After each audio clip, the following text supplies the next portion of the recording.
शंकर जी यह कथा मुझसे कहिए। मैंने मुनि नारद मन में मोह होना बड़े आश्चर्य की बात है। बोली बहसी महेश तब ज्ञानी मूड ना कोई, जही जस रघुपति कही जस तस तेही क्षण होई। तब महादेव जी ने हंसकर कहा, ना कोई ज्ञानी है ना कोई मूर्ख, श्री रघुनाथ जी जिसको जैसा जैसा करते हैं वह उसी क्षण वैसा ही हो जाता है। कहूँ राम गुण गाथ भरद्वाज सादर सुनहूं, भव भजन रघुनाथ भजू तुलसी तजी मन मद। यज्ञवाल्क्य जी कहते हैं कि हे भरद्वाज, मैं श्री रामचंद्र जी के गुणों की कथा कहता हूँ, तुम आदर से सुनो। तुलसीदास जी कहते हैं कि मान और मद को छोड़कर अवगमन का नाश करने वाले रघुनाथ जी को भजो। हिमगिरी गहु घूम एक अति पावनी, बहा समीप सुरसरी सुहावनी, आश्रम परम पुनित सुहावा, देखी देवऋषि मन अति भावा। हिमालय पर्वत में एक बड़ी पवित्र गुफा थी और उसमें समीप एक सुंदर गंगा जी बहती थी। वह परम पवित्र सुंदर आश्रम देखने पर नारद जी को मन में बहुत सुहाना लगा। निरकी सेल सारी विपिनी विभाग, बहु रामपति पद अनुराग, सुमृत हरि सराप गति बधी, सहज विमल मन लगी समाधि। पर्वत नदी और वनों के सुंदर विभागों को देखकर नारद जी लक्ष्मीकांत भगवान चरण कमलों में प्रेम हो गया। भगवान के स्मरण करते ही उन्हें नारद मुनि के साप की जो साप उन्हें दक्ष प्रजापति ने दिया था, जिसके करने से वह एक स्थान पर नहीं ठहर सकते थे, वह गति रुक गई और मन के स्वाभाविक ही निर्मल होने से उनका समाधि लग गई। मुनि गति देखी सुरेश डेराने, कभी बोली किन्हा सन्माना, सहित सहा जहु मम हेतु, चलो हरीश या जलाचर केतु। नारद मुनि की यही तपोमयी स्थिति को देखकर देवराज इंद्र डर गए और उसने कामदेव को बुलाकर उसका आदर सत्कार किया और कहा कि मेरे हित के लिए तुम अपने सहायकों के सहित नारद की समाधि भंग करने को जाओ। यह सुनकर मीनध्वज कामदेव मन में प्रसन्न होकर चले और सुना सीर मन महु हसी त्रासा, चाहत देव ऋषि मम पुर बासा, जे कमी लोलूप जग माही, कुटिल काक इव सभी डेराही। इंद्र के मन में यह डरा हुआ है कि देवऋषि नारद मेरे पुरी अमृतवती को निवास राज्य चाहते हैं। जगत में जो कामी और लोभी होता है वह कुटिल कोये की तरह सबसे डरते हैं। सूक हड ले भग सट सुहावन निरखी मर्गराज, छीनी ले जनी जान जड़ तमी सुप्रीति ही न लाज। जैसे मूर्ख कुत्ता सिंह को देखकर सूखी हड्डी लेकर भाग और वो मूर्ख यही समझ है कि कहीं उस हड्डी को सिंह छीन ना ले, वैसे ही इंद्र को नारद जी मेरे राज्य छीन लेंगे ऐसा सोचते लाज नहीं आई। तही आश्रम माई मदन जब गाऊ, निज माया बसंत निर्माऊ, कुसमित विविध बिटप बहुरंगा, कुंजी कोकिल गुजी भृंगा। जब कामदेव उस आश्रम गए तब उसने अपने माया से वहाँ वसंत ऋतु उत्पन्न किया और तरह तरह के वर्षों पर रंग बिरंगे फूल खिल गए। उन पर कोयले काने लगे और भरी गुंजार करने लगी। चले सुहावनी त्रिविधि बिहारी, काम कृष्णु बड़व निहारी, रवदिंग सुर नरी नवीना, सकल असमशर कला परवीना।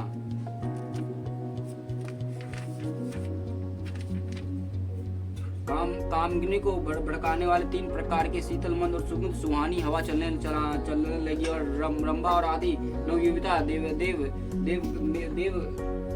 कर नगए, जो सबकी सब कमल में निपुण थी और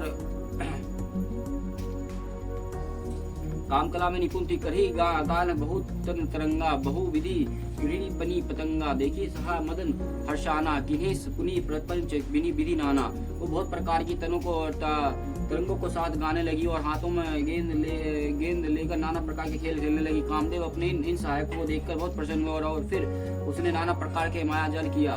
काम कला कछु मुनि ना व्यापी, निजी बहु डेरो मनोभाव पापी, सीम की चापी सक्यो कोई तासु, बड़े रखवार रामपति जासु। परंतु कामदेव की कोई कला मुनि पर असर न कर सकी। तब तो पापी कामदेव अपने नासुक भय से डर गया और लक्ष्मीपति भगवान जिसके बड़े रक्षक को भला उसकी सीमा और मर्यादा कोई दबा सकता है। सहित सहाय सभित अति मनि हरि मन मैन, गहेसी जय मुनि चरण तब कही सुठी आरत बैन। तब अपने सहायक समेत कामदेव ने बहुत डराकर और अपने मन में हार मानकर बहुत ही आर्त और वचन कहते हुए मुनि के चरणों को जा पकड़ा। भयउ न नारद मन कछु रोसा, कही प्रिया वचन कम कवि कम परी तोसा। नए चरण सिर आसु पाई गयो मदन तब सहित सहाई। नारद जी ने मन में कुछ भी क्रोध न आया, उन्होंने प्रिय वचन कहकर कामदेव को समाधान किया। तब मुनि के चरण पकड़कर सिर नवाकर उनकी आज्ञा पाकर कामदेव अपने सहायक सहित लौट गए। मुनि सुशीलता अपनी करनी सुरपति सभा जय वर्णी सुनी सबके मन अचरित आवा। मुनि प्रशंसा हरि श्री नवावा। देवराज इंद्र के सभा में जाकर उसने मुनि की प्रशंसा सुशीलता और अपनी करतूत सब कही, जिसको सुनकर सबके मन में आश्चर्य हुआ और उन्होंने मुनि की बड़ाई करके श्री हरि का सिर नवाया। तब नारद गवाने शिव पाही जिता काम अमिति मन माही मन चरित संकरी सुनाए अति प्रिय जनी महेश सिखाए। तब नारद जी ने शिव जी के पास गए। उनके मन में इस बात का अहंकार हो गया कि हमने कामदेव को जीत दिया और उन्होंने कामदेव के चरित्र शिव जी को सुनाया। महादेव जी ने नारद जी को अत्यंत प्रिय जानकर इस प्रकार शिक्षा दी। बार बार बिनाऊ मुनि तोहि जिमी यह कथा सुनहि मोहि तिमी जनी हरि सुनहु कभू चलेहु प्रसंग दुर्हु तभु। हे मुनि, मैं तुमसे बार बार विनती करता हूँ कि जिस तरह यह कथा तुमने मुझसे सुनाई है उस तरह भगवान श्री हरि को कभी मत सुनाना। चर्चा चले तो इसे छिपा जाना। शंभु दिना उपदेश हित नाही नारद सुहाने भरद्वाज के तो सुनू हरि इच्छा बलवान। यद्यपि शिव जी ने यहाँ हित की शिक्षा दी थी पर नारद जी को वह अच्छी न लगी। हे भारद्वाज, अब केतुक तमाश सुनो, हरि की इच्छा बड़ी बलवान है। राम किना चही सोई होई करे अन्यथा असी नहीं कोई। शंभु वचन मुनि मन नाही भाई तब विरंची के लोक सिधाई। श्री रामचंद्र जी ने जो करना चाहते थे वही होता है, ऐसा कोई नहीं जो उसके विरुद्ध कर सके। श्री शिव जी के वचन नारद जी के मन में अच्छा नहीं लगा तब वो वहाँ से ब्रह्मलोक को चल लिए। एक बार करताल बर बीना गावत हरि गुण गान पर बीना। क्षीर सिंधु गवन मुनि नाथा जहाँ बसी श्री निवास श्रुति माथा। एक बार गण विद्या निपुण मुनिनाथ और नारद जी हाथों में सुंदर वाणी लिए हरि गुण गाते हुए क्षीर सागर को गए और जहाँ वेदों के मस्तक स्वरूप मूर्तिमान वेदांत लक्ष्मी निवासी भगवान नारायण रहते थे। हरिश मिले उठे राम निकेते बैठे आसन ऋषि समेते। बोले बिहिस चर राय और भय बहुत दिनी मुनि दाय। राम निवास भगवान का उठाकर राम निवास भगवान को उठाकर बड़े आनंद से उनसे मिले और ऋषि नारद जी के साथ आसन पर बैठ गए। चराचर के स्वामी भगवान हंसकर बोले, हे मुनि, आज आपने बहुत दिनों पर दया की। काम चरत नारद सब घासे यद्यपि प्रथम वर्जी शिव राखे। अति प्रचंड रघुपति के माया जो ही न मोहे अस को जग जाया। यद्यपि श्री शिव जी ने उन्हें पहले से ही बरज रखा था तो भी नारद जी ने कामदेव को सारा चरित्र भगवान को कहा सुनाया। और श्री रघुनाथ जी की माया बड़ी ही प्रबल है। जगत में ऐसा कौन जन्मा है जैसे वह मोहित न कर दे। रुख बदन कर वचन मृदु बोले श्री भगवान तुम्हारे सुमरन ते मिठी मुहे मर मद मन। भगवान रुख मुंह करके कोमल वचन बोले, हे मुनिराज, आपके स्मरण करने से दूसरे के मुंह काम और मद अभिमान मिट जाते हैं, फिर आपके लिए तो कहना ही क्या है। सुनो मुनि मोह हुई मन ताके ज्ञान विराग हृदय नहीं जाके। ब्रह्मचर्य व्रत रत मति धीरा तुम्ही की करे मनो भाव पीरा। हे मुनि सुनिए, मोह तो उसके मन में होता है जिसके हृदय में ज्ञान वैराग्य नहीं है। आप तो ब्रह्मचर्य व्रत में तत्पर और बड़े दृढ़ बुद्धि हैं, भला कहीं आपके कामदेव सदा सकते हैं। नारद कहू सहित अभिमाना कृपा तुम्हारी सकल भगवाना। करुणा निधान निधि मन दिखी विचारी उर अगरु गर्भ तरु भारी। नारद जी ने अभिमान के साथ कहे, भगवान यह सब आपकी कृपा है। करुणा निधान भगवान ने मन में विचार कर देखा कि इनके मन में गर्भ की भारी विचंका अंकुर पैदा हो गई है। बेगी सो मैं डिढ़ाई उखारी पान हमार सेवक हितकारी। मुनि कर हित म्यम केतुक होई अविसी उपाय करीब में सोई। मैं उसे तुरंत ही उखाड़ फेंकूंगा क्योंकि सेवक के हित करना हमारा प्रण है। मैं अवश्य ही वह उपाय करूंगा जिससे मुनि का कल्याण हो, मेरा खेल हो। तब नारद हरिपद सिर नाई चली हृदय अहमित अधिकाई। श्रीपति निज माया तब प्रेरी सुनहि कठिन करनी तो ही केरी। तब नारद जी ने भगवान के चरणों में सिर नवाकर चले और उनके हृदय में अभिमान और भी बढ़ गया। तब लक्ष्मीपति भगवान ने अपनी माया के प्रेरित किया। अब उसकी कठिन करनी सुनो। विरचो मग महु नगर तेहि सत सत जोजन विस्तार, शिव श्री निवासपुर ते अधिक रचना विविध प्रकार। उस हरि माया ने रास्ते में 100 योजन 400 कोस का एक नगर रचा, और उस नगर की भांति भांति की रचना लक्ष्मी निवास भगवान विष्णु के नगर में वैकुंठ से भी अधिक सुंदर थी। बसी नगर सुंदर नर नारी, जनु बहु मनीषज रति तनुधारी, तही पुर बसाए शील निधि राजा, अगणित है गए सेन समाजा। उस नगर में उस ऐसे सुंदर नर नारी बसते थे मानो बहुत से कामदेव और उसकी स्त्री रति मनुष्य शरीर धारण किए हो। उस नगर में शील निधि नामक राजा रहता था, जिसके असंख्य घोड़े हाथी और सैनिक समूह टुकड़िया थे। सात सुरेश सम विभाव विलासा, रूप तेज बल नीति निवासा, विश्व मोहिनी तसु कुमारी, श्री विमोही जसी रूप निहारी। उसका वैभव और विलास को इंद्रों के समान था। वह रूप तेज और बल नीति का घर था, और उसे विश्व मोहन नाम की एक ऐसी रूपवती कन्या थी जिसके रूप को देखकर लक्ष्मी जी भी मोहित हो जाए। सोई हरि माया सब कुल खानी, शोभा तसु की जय बखानी, करई स्वयंवर सो निर्प बाला, आह तही अगणित मही पाला। वह सब गुणों के खान भगवान की माया ही थी। उसकी शोभा का वर्णन कैसे किया जा सकता है। वह राजकुमारी स्वयंवर करना चाहती थी, और उसके वह अनगिनत राजा आए हुए थे। मुनि केतु नगर तेहु गयाऊ, पुरी पूर्व सिन्हा सब पूछत भयाऊ, सुनी सब चरित्र ऊपर ग्रह आए, करी पूजा निर्भर मुनि बैठाए। खिलवाड़ी मुनि नारद जी उस नगर में आए गए, और नगर वासियों ने उन्हें सब हाल पूछा और सब समाचार सुनाकर वो राजा के महल में आए। राजा ने पूजा करके मुनि के आसन में बैठाया। अनी देखिए नारद ही विपति राजकुमारी, कहु हाथ गुण दोष सब यही के हृदय बेचारी। फिर राजा ने राजकुमारी को लाकर नारद जी को दिखलाया और पूछा कि हे नाथ, आप अपने हृदय में विचार कर इसके सब गुणों को देखिए और दोष कहिए। देखी रूप मुनि बिराती बिसारी, बड़ी बार लगी रहे निहारी, लक्षण तसु विलोक बुलाने, हृदय हर्ष नहीं प्रकट बखाने। उसके रूप और को देखकर मुनि वैराग्य भूल गए और बड़ी देर तक उसकी ओर देखते ही रह गए। और उसके लक्षण देखकर मुनि अपने आप को भूल गए और हृदय में हर्षित हुए। प्रकट रूप में उन्हें लक्षणों को नहीं कहा। जो यही बड़ाई अमर सोई होई, समर भूमि तही जीत न कोई, सेवे सकल चराचर तही, बड़ाई सील निधि कन्या जही। लक्षणों को सोचकर वह मन में कहने लगे कि जो इसे बिहाएगा वह अमर हो जाएगा और रणभूमि में कोई उसे जीत नहीं सकेगा। या सील निधि कन्या जिसके वरेगी उसे चार अचर जीव उसकी सेवा करेंगे। लक्षण सब विचार को रखे, कछुक बनाई भूप सन बसे, सुता सुलक्षण कही निरुप पाही, नारद चले सोच मन माही। वो सब लक्षणों को विचार कर मुनि ने अपने हृदय में रख दिया और राजा से कहा, कुछ अपनी ओर से बनाकर कह दिया। राजा से लड़की के सुलक्षण कहकर नारद जी चल दिए। और फिर उनके मन में यह चिंता थी कि करो जोई सोई जगत विचारे, जोई प्रकार मुनि बड़े कुमारी, जब तप कछु न हुई तो काला, हे विधि मिलाई कवन विधि बाला। मैं जाकर सोच विचार कर अब वही उपाय करूं जिससे वह कन्या मुझे वरे, और इस समय जब तब से तो कुछ नहीं हो सकता। हे विधाता, मुझे यह कन्या किस तरह मिलेगी। यही अवसर चाहिए परम शोभा रूप विशाल, जो विलोक रहु कुमारी तब मेल जयमाल। इस समय तो बड़ी भारी शोभा और विशाल सुंदर रूप चाहिए, जैसे देखकर राजकुमारी मुझ पर रिझ जाए और तब जयमाल मेरे गले में डाल दे। हरिहा सन मगे सुंदरताई हुई, जत गहुरु अति भाई, मेरे हित हरि सम नहीं कोई, यही अवसर सहाय सो हुई।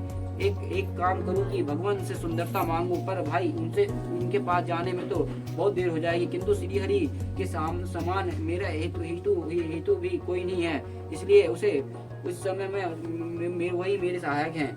बहु विधि विनय किनी ते काला, प्रगट प्रभु कितु कृपाला, प्रभु विलोक मुनि नैन जुड़ाने, हुई कजु किए हर्षाने। उस समय नारद जी भगवान के बहुत प्रकार से विनती की, तब लीलामय कृपालु प्रभु वही प्रकट हो गए और स्वामी के देखकर नारद जी को नेत्र शीतल हो गए और वह मन में बड़े ही हर्षित हुए। और अब तो काम बन ही जाएगा। अति आरती कही कथा सुनाई, करो कृपा करे हे सहाय, अपन रूप देखी देव प्रभु मोही, अना भांति ना नहीं पाव होई।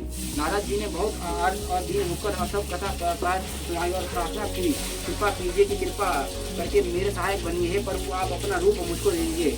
और इस प्रकार मैं उस राजकन्या को नहीं पा सकता।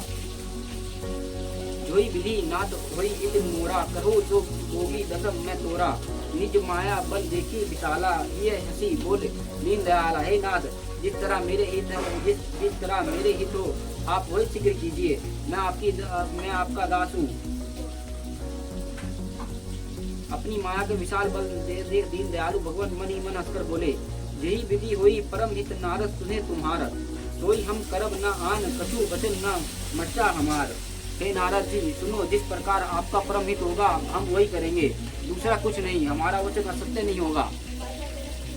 वत माघ राज व्याकुल रोगी, वेद न देव सुनी मुनि जोगी, यही विधि हित तुम्हारे में ठाऊ, कहूँ अस रहित परु भाव।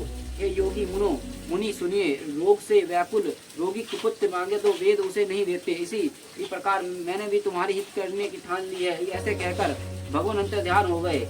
माया विवश भय मुनि मूढ़ा, समझू नहीं हरि गिरा निरूढ़ा, गवन तुरंत तही विषराई, जय स्वयंवर भूमि बनाई।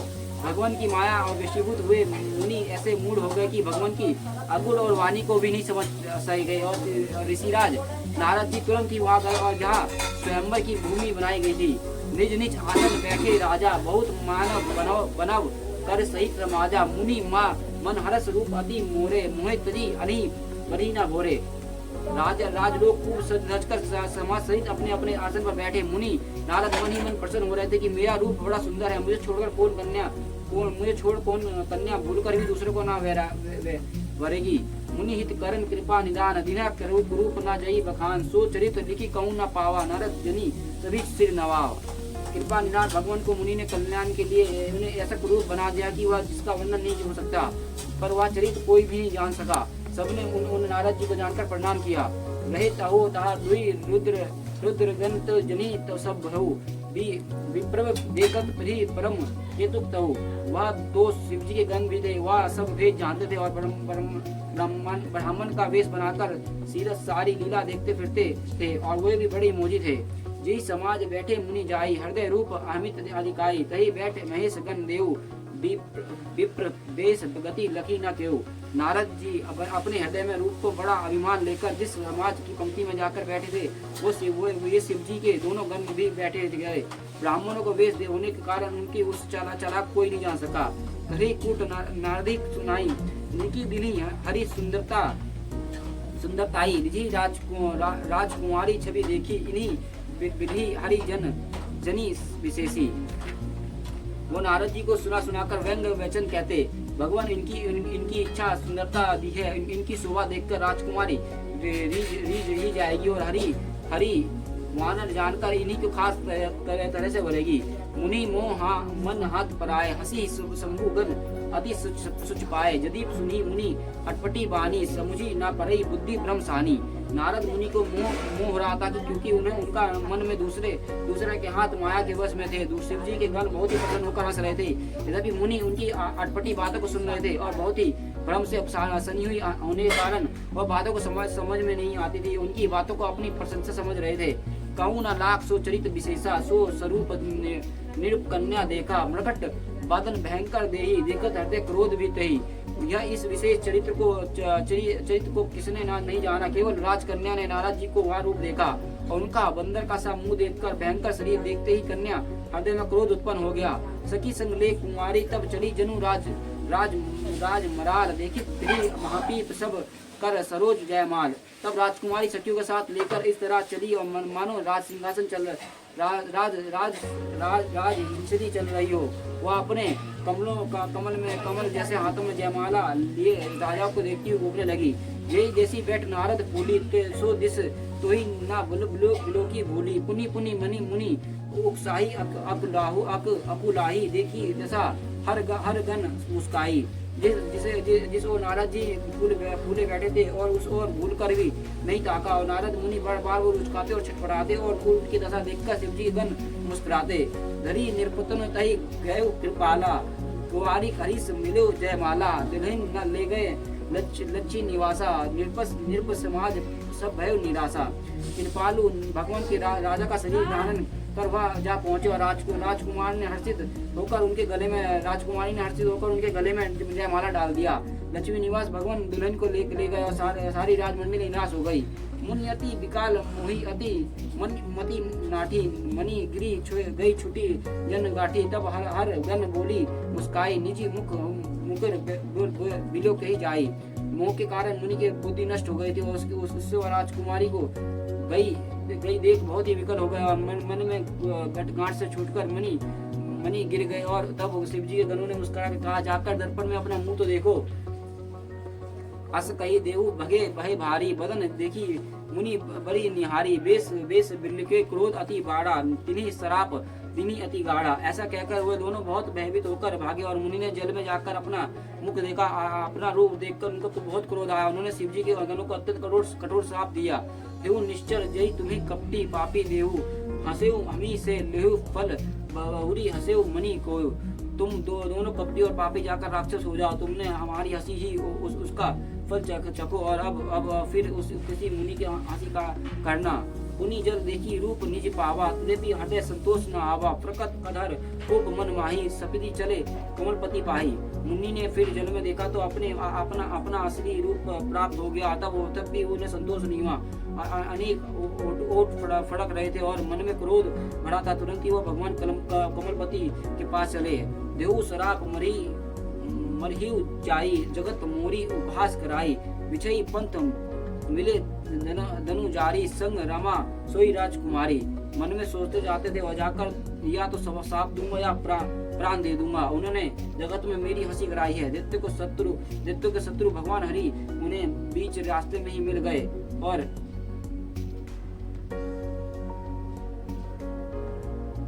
साथ में लक्ष्मी जी और वहाँ राजकुमारी थी। बोले मधुर बचन सुरसाई, मुनि कहे चले विकल की नाई। सुनत बचन उपाजा अति क्रोधा, माया बस न रहे मन बोधा। देवताओं के स्वामी भगवान की मीठी वाणी कहा, है मुनि व्याकुलता की तरह कहाँ चले। ये शब्द सुनते ही नारद को बड़ा क्रोध आया और माया के वशीभूत होने के कारण मन में चेत नहीं रहा।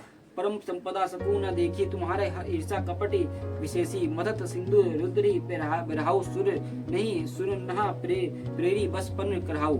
तो मुनि ने कहा, तुम दूसरे को संपदा नहीं दे सकते, तुम्हारी ईर्ष्या कपट बहुत है। समुद्र मथते समय तुमने शिव जी को बावला बना दिया और देवताओं को प्रेरित करके उन्हें विषपान कराया।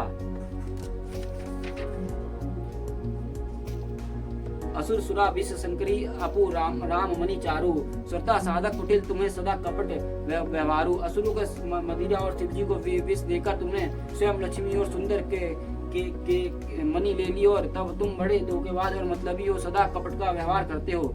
परम सुंदरता न सिर पर कोई, बहो मणि करो तुम्ही सोई। बोले भले मद मंदही बल करहो, विस्मय हरस ना ये कछु धरहो। तुम परम सुंदर हो, सिर पर तो कोई है नहीं। इससे जो मन को भाता है स्वच्छता से मोही करते हो। भले का बुरा और बुरे का भला कर देते हो। हृदय में हर्ष विषाद कुछ भी नहीं लाते। ढाकी परिचय सब कहू, अति आशंका मन सदा अच्छा उछाऊ। कर्म सुबह शुभ तुम्ही ना बाधा, अब लगी तुम्ही ना कहू साधा। सबको ठग कर परख गए हो और तर्क निडर हो गए हो। इससे ठगने के काम में मन में सदा उत्साह रहता है। शुभ अशुभ कर्म तुम्हें बोध नहीं देता। अब तक तुमको किसी ने ठीक नहीं किया था। भले भवन अब बयान दिना, पाओ हेगु फल अपना कीन्हा। बचो मुहि जीव जवीन देहा, सो तुर तनु तरहु श्राप मम हेया। अब की तुमने अच्छे घरा बना दिया है। अब की तुमने अच्छे घर बना दिया है। मेरे जैसे जबरदस्त आदमी से छेड़खानी की है, अतः आप अपनी किए का फल अवश्य पाओगे। जिस शरीर को धारण करके तुमने मुझे ठगा है, तुम उसी शरीर को धारण करके करो और यहाँ मेरा साप है। कभी अकृत तुम्हें किन्हीं हमारे करे किसी सहाय तुम्हारी। मम अपकार किन्हीं तुम्हें भारी, नारी वे तुम सब हे दुखारी। तुमने हमारा रूप बांदर का सा बनाया था और इसी बांदर के तुम्हारी सहायता करेगा। मैं जिस स्त्री का चाहता था उसे मेरा वियोग कराकर तुमने मेरा बड़ा हित किया। इसे तुम भी स्त्री वियोग में दुखी होगे।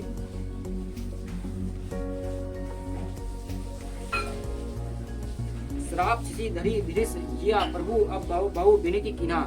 निज माया प्रबलता कृष्ण कृपा निधान नीहा। सांप को सिर पर चढ़ाकर हृदय में हर्षित होते हुए प्रभु ने नारद जी से बहुत विनती की और कृपा निधान भगवान ने अपनी माया की प्रबल खींच ली। जब हरि माया दूर निवारी, नहीं कहा रामा न राजकुमारी। तब मुनि अति सवित हरि चरना गए पही प्राण प्राण तरित हरना। जब भगवान ने अपनी माया को हटा लिया तब वहां न लक्ष्मी ही रह गई ना राजकुमारी। तब मुनि ने अत्यंत भयभीत होकर श्रीहरि के चरण पकड़ लिए और कहा कि हे सरंगत दुख को हरने वाले मेरी रक्षा कीजिए।